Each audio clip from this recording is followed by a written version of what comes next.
So I suppose first things first, could you tell us maybe a little bit about yourself and suppose what you do? Of course. So my name is Grace and professionally I go by Grace Alice. And my job is a sexuality and relationships educator. So I suppose we can just dive right in into the questions. I feel like I've disassociated with a lot of friends since lockdown. They've been focusing on family and one or two close friends, and I don't seem to make the cut. It's causing me a lot of pain and I feel socially inadequate as a result of a lack of connection with others. They're old friends, but is it time for me to give up on this friendship? Or should I keep trying to reach out and arrange to do stuff over the summer? How can I deal with drifting away from friends even if I don't want to?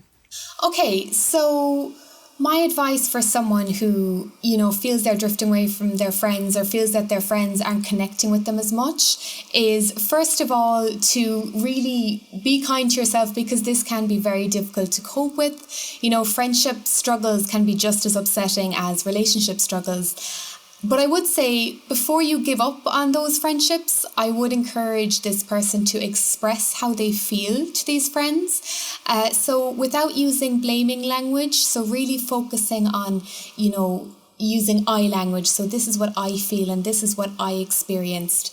The thing is, we often don't realise anyway what's going on in someone else's life at the best of times. But particularly, during a pandemic and lockdown, like a lot of people have talked about feeling fatigued, struggling with mental health, struggling with staying connected and making the effort with other people. So I would give your friends a chance to respond and explain where they're coming from. They might see things completely differently. They might be horrified that you've had this experience. As wonderful as online connection is, nothing can really replace that face-to-face interaction. So now that things are opening up a little bit more, they might be able to maybe reunite with them in a more kind of physical, maybe meaningful way. And if your friends do not react in a caring way or, in a positive, empathetic way, then it might be time to start distancing yourself from them. It doesn't mean you have to cut ties altogether because, friendships do grow and they change, and something like lockdown can be, a real test for any friendship.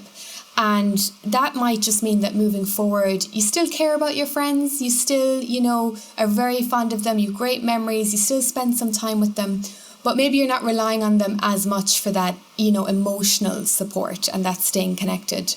But I would give them a chance, first of all, to just respond with how they see things, and maybe there could have been something else, going on with them besides the friendship. So I suppose what are kind of some healthy habits to have when starting new relationships, both I suppose platonic and romantic? I would say one really important habit is to be yourself from the beginning. And I know that sounds quite maybe basic and simple, but it's not. It's actually really hard to be 100% authentically ourselves. We live in a world and society where we're kind of encouraged to do the opposite, where we're encouraged to kind of maybe hide parts of ourselves. So at the beginning of a relationship and even a friendship, the rose-tinted glasses tend to be on in full force. We can overlook important things. We could overlook certain red flags or, inappropriate behaviour or, there's a lot of different things that we might not pick up on because we're so wrapped up in the warm, fuzzy part of the beginning of a relationship. I would also say, don't lose yourself in the relationship. Like, enjoy all the excitement, all the butterflies and the buzz, but stay connected to all the other parts of your life that make you feel whole and make you feel like you, other friends, family, hobbies, passions, sports, whatever it is. And start your relationship off with that good communication. It's much more difficult when you're, later at a later stage in a relationship and you are now only, expressing something that's really important to you and the other person might not see it the same way, and you're thinking, oh, why didn't we actually clock this at the beginning, So approach the person and the relationship with curiosity not with a concrete idea of exactly how you expect it to be. Try to listen to your gut from the beginning and check in with yourself often, check in with how you're feeling. How does this person make me feel? How do they treat me, etc.? So I think they would be some of the main healthy habits to focus on at the beginning of any relationship, really. And I suppose there was a kind of a question on this person. He kind of noticed some red flags in a friendship. He was like, I've noticed my friend has been doing awful things for years, cheating on girlfriends, lying, being manipulative and the rest. I'm calling him out on everything now, but I think it might be time for me to cut ties. This is hard as we've known each other for years and I'm really good friends with his brother also. How do you know if enough is enough and will he change? You know, calling out friends is a really difficult thing to do.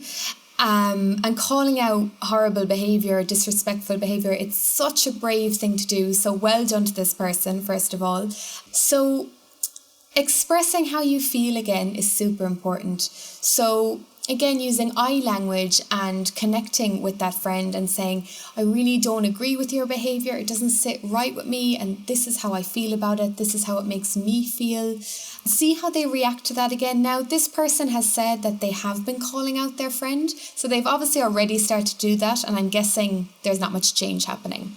You know, cutting ties is an option. But again, you might just decide to distance yourself from this person. It can be very difficult, but friendships do change and, you know, two people can grow in completely different directions. Even if you're really fond of them and love them to bits and have loads of history with them, it's okay to grow in different directions. And this is not to say that you'll never be friends again. There's really no way of telling if he will change. So all you can do is be honest, be respectful, and it sounds like you have been. And I would say when it comes to friendships and, you know, bad behaviour, enough is enough when nothing changes, regardless of how much you talk about it. And when you get that uneasy gut feeling, you know, maybe you no longer enjoy their company because it's overshadowed by how he is treating others. You know, the thought of meeting up with him, just the fun has gone out of it. Maybe it feels draining as well. So, you know, our friendships, like our relationships, they're not going to be rosy in the garden all the time. They come with their challenges. They don't make us feel amazing all the time. But generally speaking, you know, spending time with friends should kind of give you good energy rather than drain your energy.